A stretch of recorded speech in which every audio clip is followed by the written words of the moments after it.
Emma Davis read my love letter aloud in front of the whole class. In my first life. She made hundreds of copies and plastered them across the university. Everyone called me a disgusting freak. Even Lucas Carter, the rich boy I had loved for years, helped shove me into the abyss. My dad lost his job. My mom lost access to her medication. Our family was destroyed. The night I jumped from the dorm roof. No covered Boston. When I opened my eyes again, I was back. At the instant my letter was torn open. This time, I snatched it back. Walked to the feared deaf campus bully in the corner. And shoved the letter into his arms. Don't get the wrong idea, I said. It's for my boyfriend, Eli Brooks. Are you really going to say this isn't for Lucas Carter? Emma Davis held my letter in the middle of the classroom. Her smile was like someone pinning down a dying butterfly. People ringed me.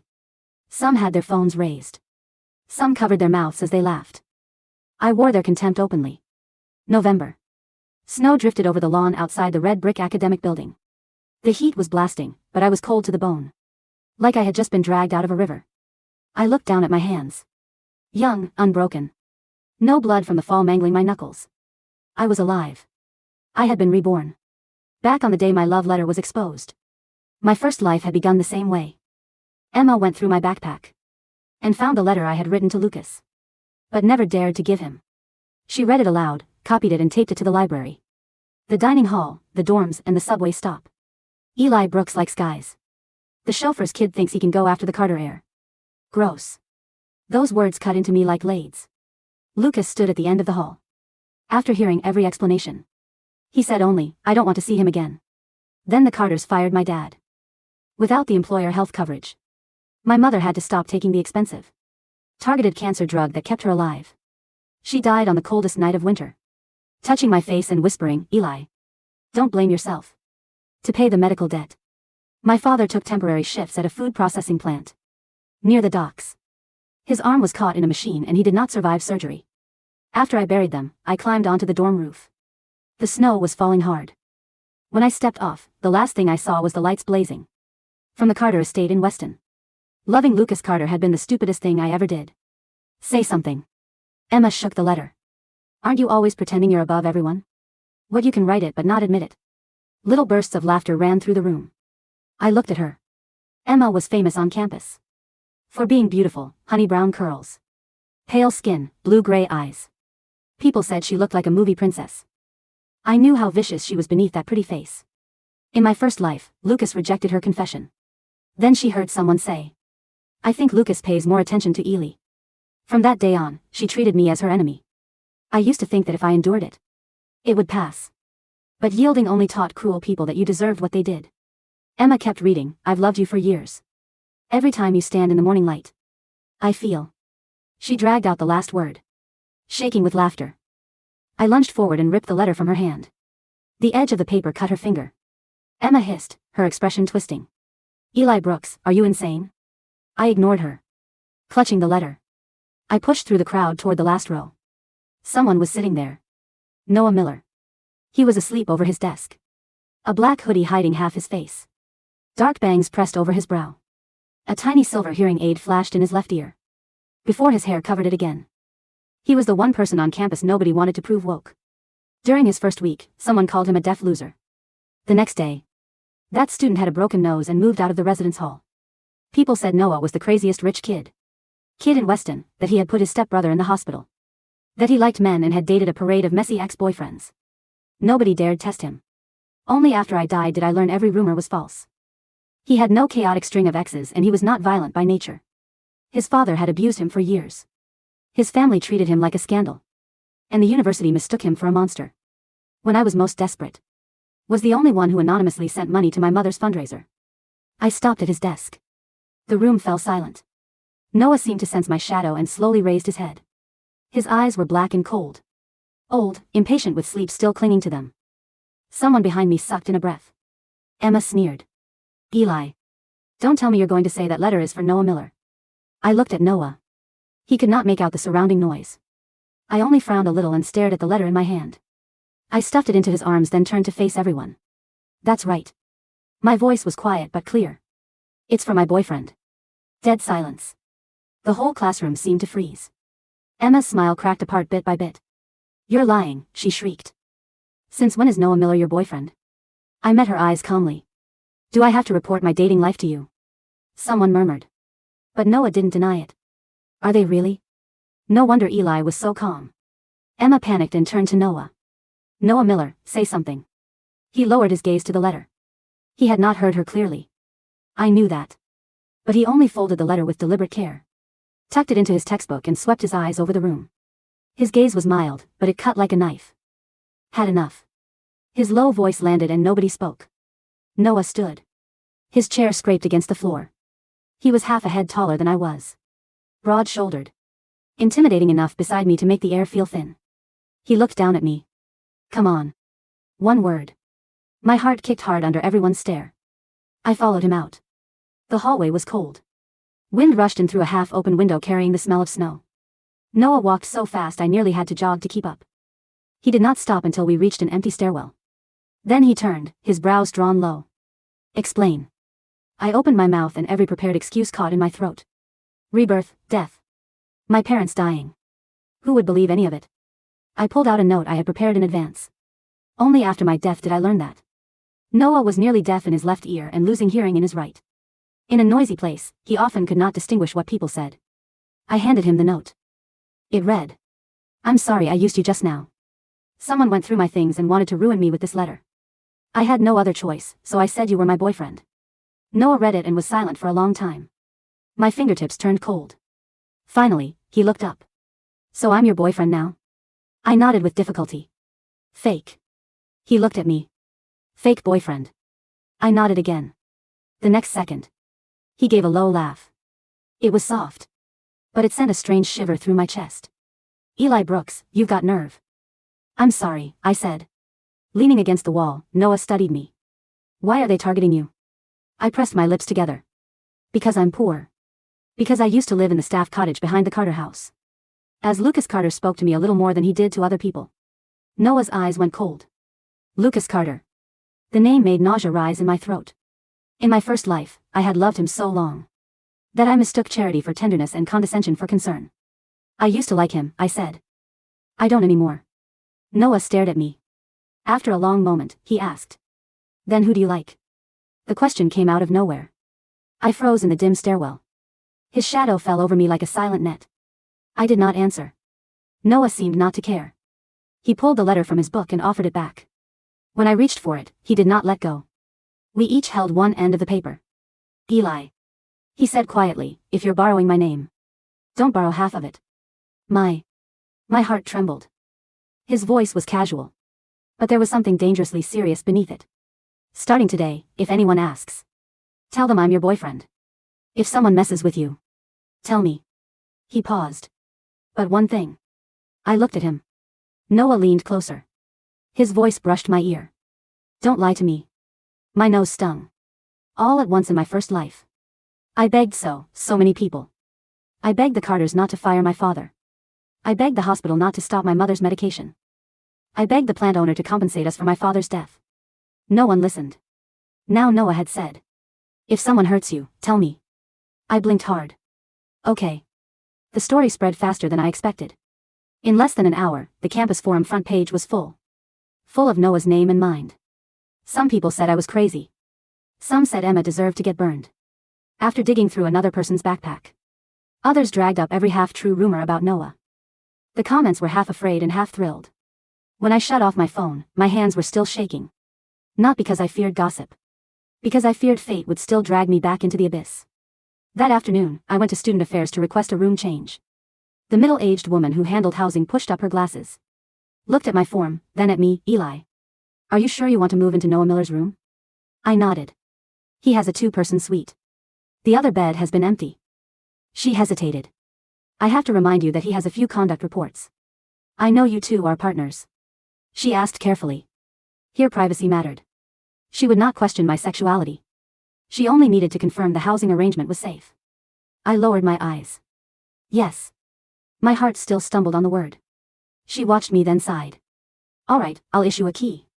But if there is any conflict, call the resident director immediately. Understood. Thank you.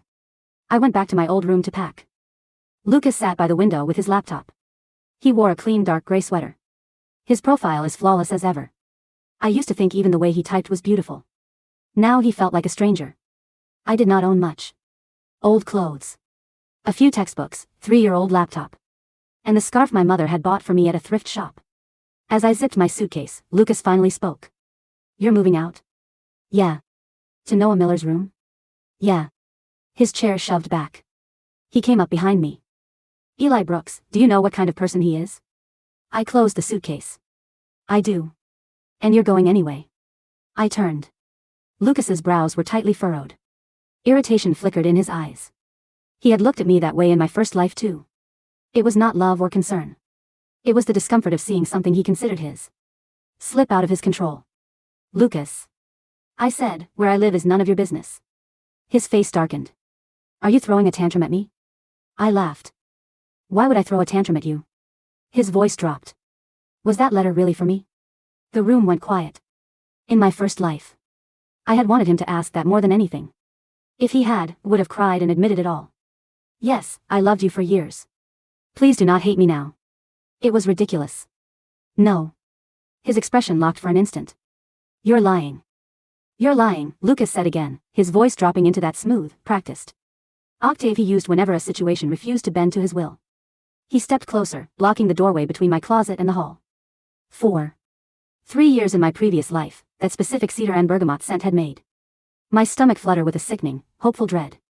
Today, it merely smelled like an expensive room left unventilated. Why would I lie to you, Lucas? I zipped the battered duffel bag shut. The brass teeth rasped against the silence of the room. You've never mattered. Enough for me to draft an unsent confession. A tiny muscle jumped along the sharp line of his jaw. Lucas Carter was unaccustomed to being looked at without deference. On campus, he was the heir to Carter Logistics. In our childhood, he was the boy who threw his broken tennis rackets onto the lawn for my father to repair. You've lived behind our carriage house since we were 7, Lucas said, folding his arms across his cashmere sweater. His tone carried the brittle, amused edge of a master reminding a dog where it's bowl Saturday, my father pays your father's salary. My mother buys your family's Thanksgiving turkey. You think, because you made a scene in the lecture hall with Noah Miller, you can rewrite history? Everyone saw the way you used to hover by my car after practice. I hovered by your car because your father made my dad wait 3 hours past his shift in the freezing rain to drive you to private squash lessons, I said. Evenly. I hoisted the duffel strap over my shoulder and picked up my suitcase. Excuse me. You're in my way. Lucas didn't move. His hand shot out, his fingers closing around the nylon strap of my duffel. His grip was tight, an aristocratic insistence on having the last word. Eli. Stop acting like a child. If this is about Emma reading whatever trash was in your bag, I'll tell her to drop it. But moving in with Miller? Do you have any idea who his father is? Julian Miller has spent 5 years trying to get his son committed to a psychiatric ward. Noah isn't just deaf, Eli, he's unstable. He broke a senior's jaw during orientation week. And yet, I said, looking directly into his pale blue eyes, he has never once tried to touch my belongings, dictate where I sleep, or pretend his condescension is kindness. Let go of my bag. Eli. Let go.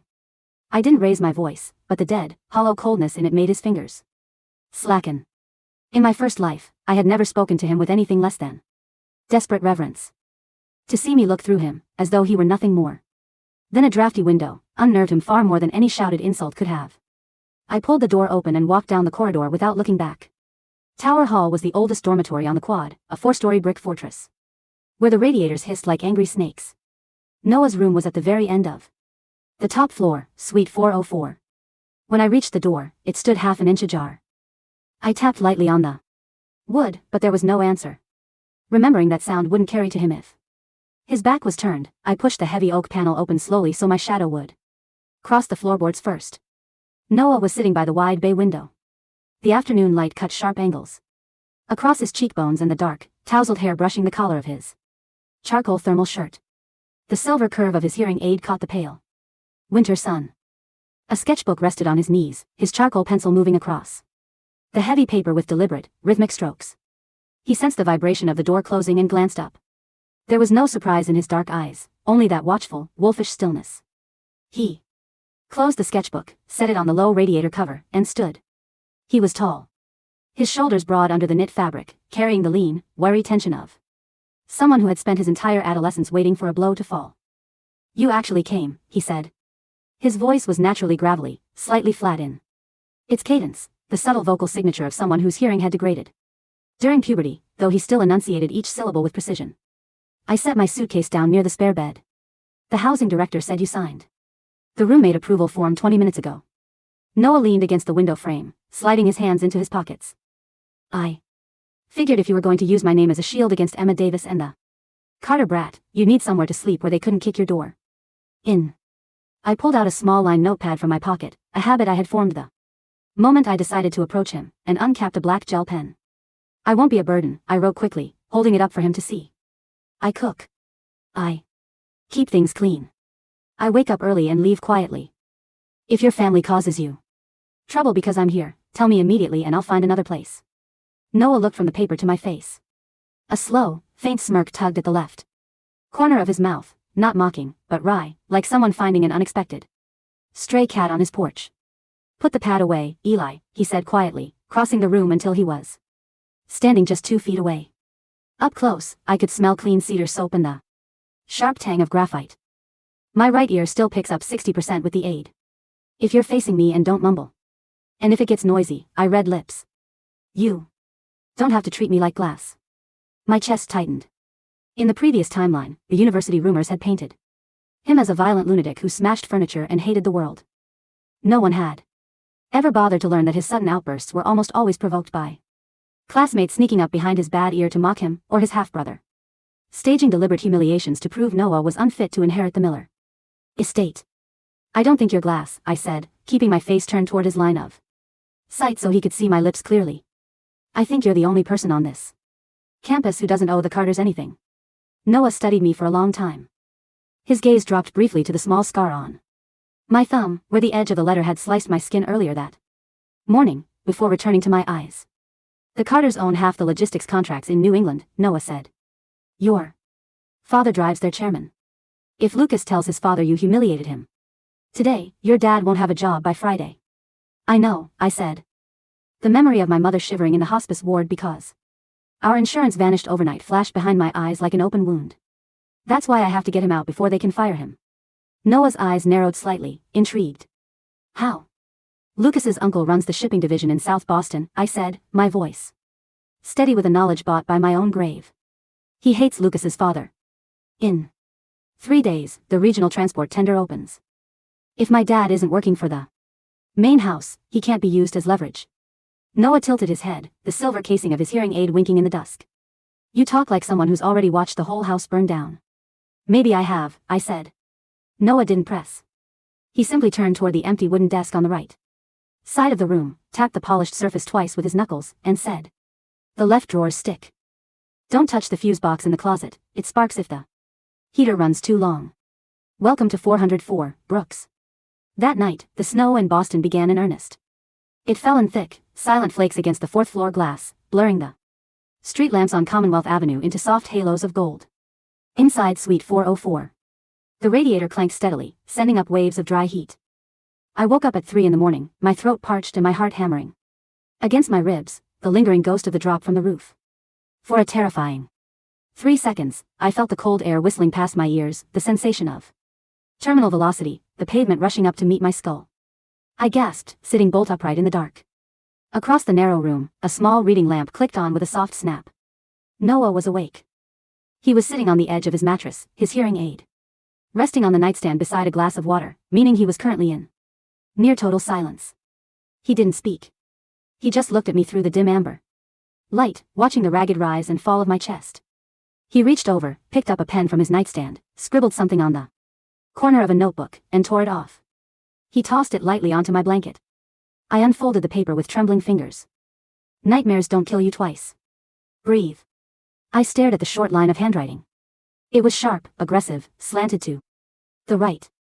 Slowly, the panic in my throat subsided, replaced by an odd, grounding warmth. I looked up and nodded at him. Noah watched my face for another second, satisfied that I wasn't about to hyperventilate, then tapped his own ear, pointed at his nightstand to indicate his hearing aid was off, and lay back down, pulling the dark duvet over his shoulders. I held that small scrap of paper in my palm until dawn. At 7 in the morning, I slipped out of the dormitory and took the Green Line. Out toward the western suburbs. The Carter estate in Weston was a sprawling stone manor surrounded by 6 acres of manicured lawn, now buried under 4 inches of fresh snow.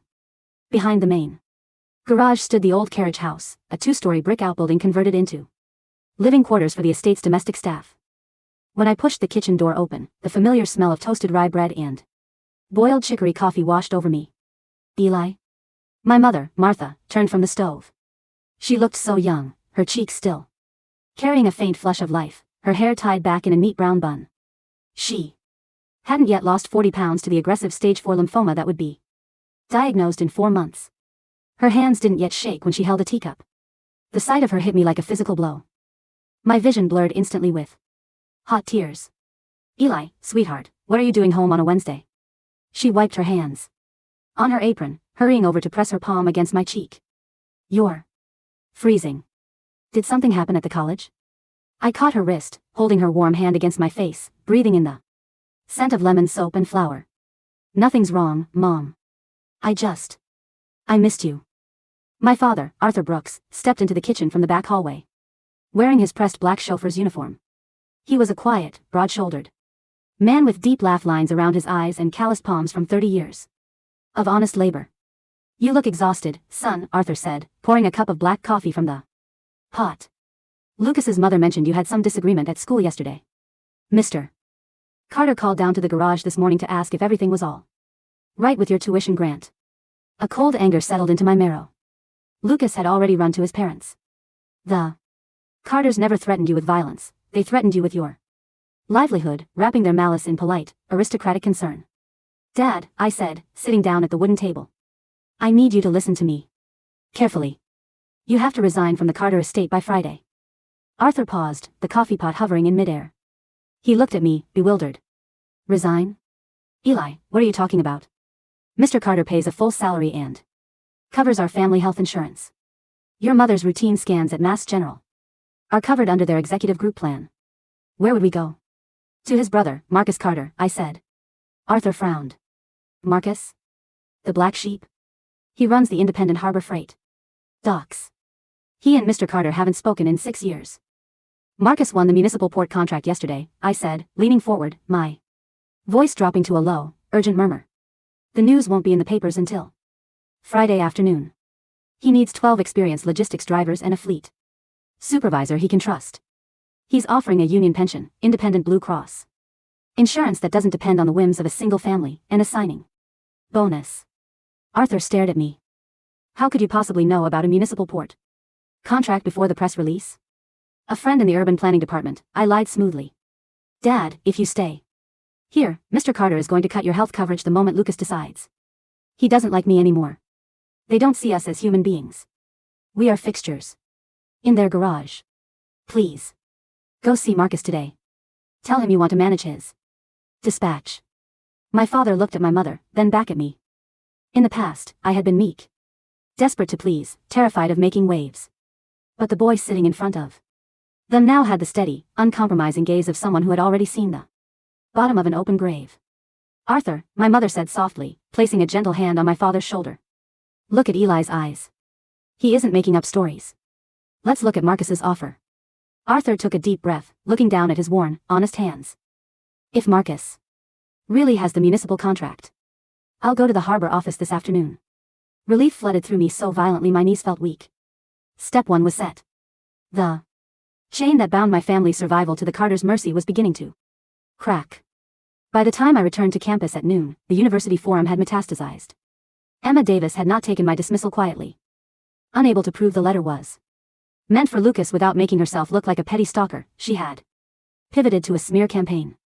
Photos of me walking into Suite 404 with my suitcase had been posted to the student board under the caption, From Chauffeur's Son to the Miller Leash, How to Climb the Weston Social Ladder. Through the back door. When I walked into the central dining hall to pick up a sandwich before afternoon chemistry, the murmuring started immediately. That's him. Did you hear? He moved straight into Noah's suite. He's insane. Noah Miller's half-brother literally filed a restraining order against him last semester. Does Eli have a death wish? I ignored them, swiping my student card at the counter. But as I turned to Leave, a group of 3 girls blocked the exit path, led by Emma Davis. She was wearing a cream-colored cashmere coat and a silk scarf, her honey brown hair falling in pristine waves over her shoulders. She held a cold cup of iced coffee in one hand, her phone in the other. Eli, she smiled, her voice dripping with artificial sweetness that carried across the entire front atrium. We were just talking about you. It's so brave of you to admit your lifestyle so openly. But isn't it a little dangerous to latch on to Noah? Everyone knows his father is cutting him out of the Miller will next month. You picked the wrong rich boy to leech off of. Several students slowed down, pulling out their phones. I stopped. I didn't flinch. I didn't look down at my shoes the way I had in my first life. Emma, I said, my voice cutting through the ambient chatter with crisp clarity. Did you ever find that silver bracelet your mother gave you for your 18th birthday? Her smile froze. A flicker of genuine alarm crossed her eyes. What are you talking about? The one with the sapphire clasp, I continued smoothly, stepping one pace closer. The one you lost at Lucas's summer lake house last July. You told everyone the cleaning staff stole it, and Lucas's mother fired the maid without severance. Emma's face went slightly pale. I didn't, it was lost. You dropped it behind the cushions of the outdoor sofa after drinking half a bottle of gin, I said. In my past life, my father had found it 3 months later while winterizing the patio furniture and handed it directly to Mrs. Carter, who quietly swept it under the rug rather than apologize to the fired maid. If you spend half as much time checking your own pockets as you do digging through other people's backpacks, you wouldn't have to ruin innocent people's lives to cover your carelessness. A collective gasp went through the surrounding circle. You're making things up. Emma's voice pitched high, shrill with panic. She raised her iced coffee, her knuckles white, her arm tensing as if to throw the contents across my chest. Before she could flick her wrist, a large, heavy hand clamped down on her forearm from behind. The movement was effortless, silent, and immovable as iron. Emma gasped, dropping the cup. It shattered against the terrazzo floor, splashing brown liquid and ice cubes across her pristine suede boots. Noah Miller stood behind her. He was wearing his long black wool coat, his hair slightly damp from the outside snow. The silver hearing aid in his left ear was visible beneath his dark bangs. His expression was utterly void of emotion, a flat, lethal detachment that made the 3 students standing beside Emma take 2 hasty steps backward. Noah didn't look at Emma. He didn't say a single word to her. He merely squeezed her wrist until her fingers splayed open in pain, then released her as though she were a piece of soiled paper. He turned his gaze to the rest of the room. The silence in the atrium was absolute. Nobody breathed. Noah reached out, took the paper bag containing my lunch from my hands, took my wrist with his other hand, and pulled me forward. Let's go, he said. We walked through the parted crowd without anyone daring to make a sound. We didn't stop until we reached the quiet, glass-walled reading lounge on the 3rd floor of the science library, a corner usually deserted during the midday rush. Noah dropped my lunch onto the oak table, pulled out a chair, and sat down. He leaned back, crossing his long legs, and looked up at me. You've got a dangerous mouth, Brooks, he said, though there was a glint of dark amusement in his eyes. I sat down across from him, catching my breath. She deserved worse. Noah watched my lips move, nodding slightly. How did you know about the bracelet? I have good ears, I replied simply. And a long memory. Noah rested his chin in his hand, his thumb lightly grazing his jawline. Lucas Carter was waiting outside our dorm this morning at 8. When I came down for my run, he tried to warn me about you. My stomach tightened. What did he say? He said you were obsessive. That you'd lived in his shadow your whole life and you were using me to make him jealous. Noah let out a short, rough laugh. He offered to pay me $5,000 to terminate our rooming agreement. I felt the blood drain from my face. What did you tell him? Noah reached into his coat pocket, pulled out a thick envelope of heavy linen paper, and tossed it onto the table. I told him his family's money was dirty, and if he stepped onto the 4th floor of Tower Hall again, I'd throw him down the stairwell. Noah tilted his head, his gaze locking onto mine with an intensity that made the air between us feel heavy.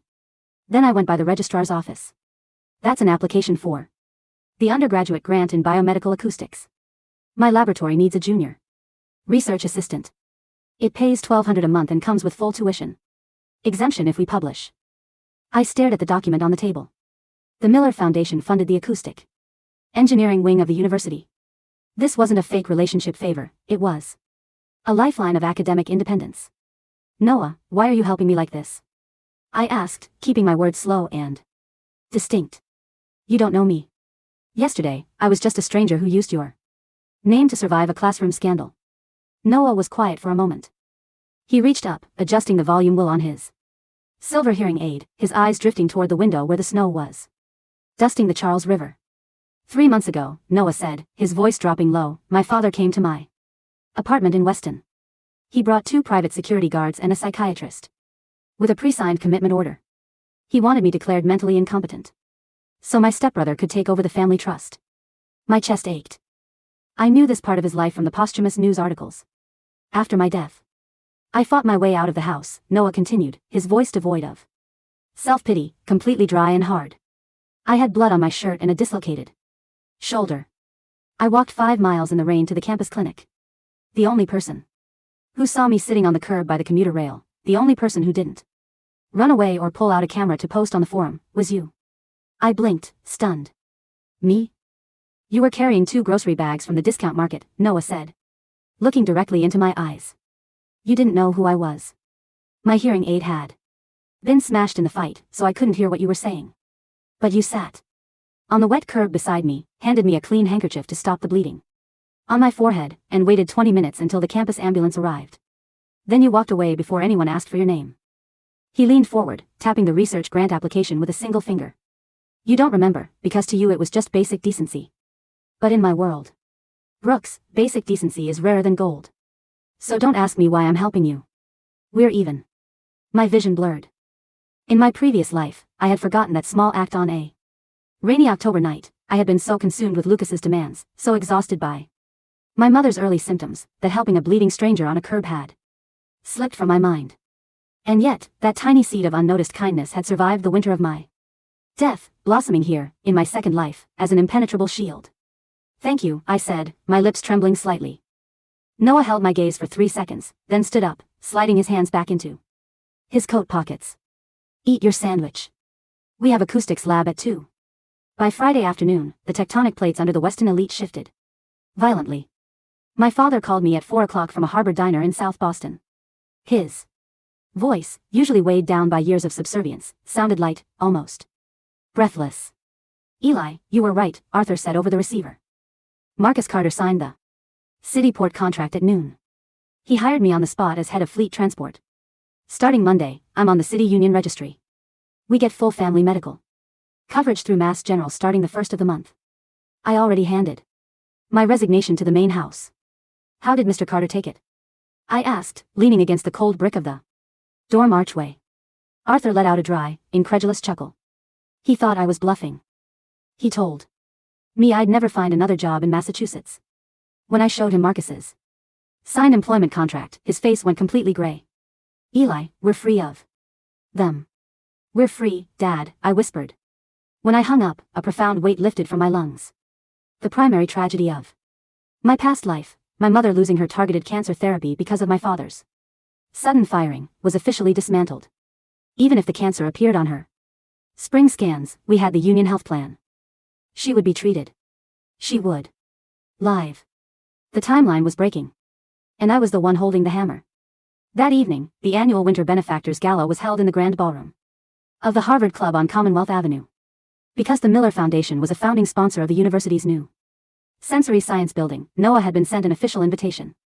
Under normal circumstances, he skipped every high society function to avoid his abusive father, Julian Miller. This year, however, Lucas Carter's family was hosting the reception. At 7 o'clock, Noah stood in front of the full-length mirror in Suite 404, fastening the cufflinks of a tailored midnight blue tuxedo. His broad shoulders filled out the cut with an effortless, aristocratic gravity that made the campus rumors about him look utterly ridiculous. I sat on my bed, wearing a simple dark suit I had rented from a shop near Kenmore Square. Noah turned around, his eyes sweeping over me from head to toe.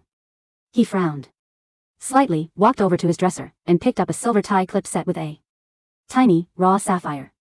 Without asking, he stepped close, reached down, and pinned my tie straight. His fingers brushed against my throat, warm and steady. Noah. I looked up at him. You're going as my guest, Noah said, his voice quiet, his eyes focused on the knot of my tie. If you look like you rented that suit from a clearance rack, Julian's lackeys will think you're easy prey. Wear the clip. It's beautiful, I said, touching the cold stone. It belonged to my mother, he said simply. He stepped back, his expression guarded once more, but the gesture had already left a lingering heat against my skin. Tonight, Lucas's father will try to corner you about your dad leaving for Marcus's company. Emma will be there with the student board. Stay near me. If I take my hearing aid out, it means I'm done listening to their garbage and we leave. Understood, I said. The Harvard Club was a palace of polished mahogany, crystal chandeliers, and the muffled murmur of old money. When Noah and I walked through the double doors into the ballroom, the atmosphere shifted like a sudden drop in barometric pressure. Noah rarely appeared at these functions, seeing him enter with his arm lightly brushing mine, the chauffeur's son who had caused an uproar 3 days ago, drew every eye in the room. Lucas stood near the central champagne fountain, surrounded by 3 of his varsity rowing teammates and Emma Davis, who was wearing an emerald silk gown that couldn't quite conceal the tense stiffness in her shoulders. When Lucas saw us, his champagne glass tilted, nearly spilling onto his cuff. His father, Richard Carter, a tall, silver-haired man with cold, calculating eyes, noticed the disruption and immediately broke away from a group of city counselors, striding toward us. Noah, Richard Carter said, his voice booming with forced warmth. I didn't expect to see Julian's son here tonight. Your father mentioned you were unwell. My father lies when it suits him, Mr. Carter, Noah said evenly, not bothering to offer a handshake. You should know that better than anyone, considering your shipping contracts. Richard's smile tightened into a thin, venomous line. He turned his gaze to me, his eyes freezing over. And Eli. I hear Arthur made a very hasty, ill-advised decision this afternoon. Leaving 30 years of loyal employment to work for a renegade operation at the docks. I hope your family isn't counting on a reference from our estate. My father doesn't need a reference from someone who uses healthcare as a blackmail tool, Mr. Carter, I replied, my voice calm, clear, and perfectly modulated for the surrounding donors to hear. Marcus Carter offered a municipal union contract with transparent oversight. Given the federal audit scheduled for Carter Logistics freight manifests next month, my father preferred to work for a company with clean books. Richard Carter's face turned an ugly, mottled shade of crimson. What did you say? Around us, 2 prominent university trustees paused their conversations, their ears perking up at the words federal audit. In my past life, Carter Logistics had been raided by the Department of Transportation 2 years later for falsifying driver logbooks to avoid overtime pay, a scandal Richard had barely survived by paying massive fines. Dropping that hint now was a direct strike at his commercial standing. You insolent little, Lucas took a violent step forward, his handsome face twisted with rage. Eli, you don't belong in this room. You're here on a sympathy grant because your father was our servant. How dare you come here and insult my family? Lucas, Emma hissed, trying to pull his arm back as she noticed several donors turning their heads. No, Emma. Lucas snarled, shaking her off. He glared at me, his breathing ragged, his aristocratic composure entirely shattered. He thinks because he's sleeping in Miller's room he's untouchable. Eli, you wrote that letter to me. You cried when I didn't sit next to you on the campus shuttle. You've been obsessed with me since high school, and everyone knows it. The ballroom went deathly quiet. The string quartet in the corner faltered, the music dying out. Lucas stood in the center of the polished floor, panting, looking around as if expecting applause for finally exposing me. I looked at him. There was no pain in my chest. No humiliation. Only a profound, liberating pity for how small he truly was without his father's name to prop him up. Lucas, I said, loud enough for every trustee, every professor, and every socialite in the hall to hear. I used to feel sorry for you because your father treats you like a decorative asset rather than a son. But pity isn't love. I outgrew my pity for you the moment I realized you were just as hollow as the house you live in. A murmur of shock rippled through the crowd. Lucas raised his hand, his fist clenching, stepping toward me as if to strike me down in front of the entire assembly. Before he could bridge the gap, Noah stepped directly into his path. Noah didn't raise his voice. He didn't even clench his fists. He simply stood there, an inch taller, broader, his eyes as cold and deep as in frozen lake. He reached up, tapped the silver hearing aid in his left ear with one finger, and said, I didn't hear what you just yelled, Carter. But if you take one more step toward Eli, I will make sure your family's logistics firm doesn't survive the weekend. Richard Carter lunged forward, grabbing his son's arm, his face white with terror. He knew the Miller Foundation held 40% of the short-term commercial debt on Carter Logistics Central Warehouse. One word from Noah's trust executors could call those notes due by Monday morning. Lucas, be quiet. Richard hissed, dragging his son back. We are leaving. Emma Davis stood frozen for 3 seconds, looking at the contemptuous glances from the university trustees, before turning on her high heels and fleeing toward the coat check in tears. Noah turned his back on the Carters, took my hand in his long, warm fingers, lacing firmly through mine, and led me toward the French doors opening onto the winter terrace. The terrace was cold and silent, dusted with a fresh layer of powdery snow. Below us, the lights of Boston stretched out along the black ribbon of the Charles River, reflecting against the dark ice. Noah let go of my hand, leaned against the stone balustrade, and reached up to click his hearing aid off. He let out a long, foggy breath that turned to mist in the freezing air. I stood beside him, leaning on the railing, looking out over the city. For the first time in 2 lifetimes, my chest didn't feel heavy. The nightmare had lost its grip. My father was secure. My mother had her healthcare. Lucas Carter had been publicly humiliated, his family's corrupt empire exposed to the first cracks of sunlight. And I was alive. Noah turned his head, watching my face in the soft golden glow spilling from the terrace lanterns. Even without his hearing aid, he watched my breathing, the curve of my mouth, the way the cold turned my cheeks pink. He reached into his pocket, pulled out a folded piece of paper, and handed it to me. It was the original love letter. The one Emma had stolen. The creases were worn, the paper slightly softened from being carried in his pocket for 4 days. I looked down at it, then up at him. Why do you still have this? I mouthed. Noah reached out, his thumb gently brushing across my bottom lip, his touch burning hot against the freezing winter air.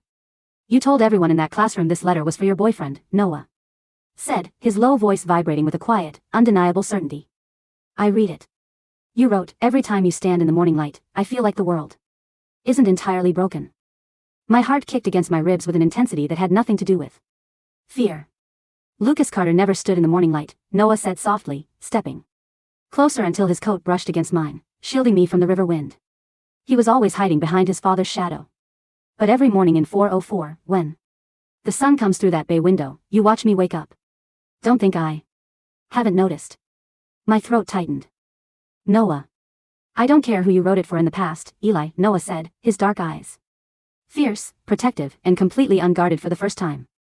From now on, it's mine. You don't get to take it back.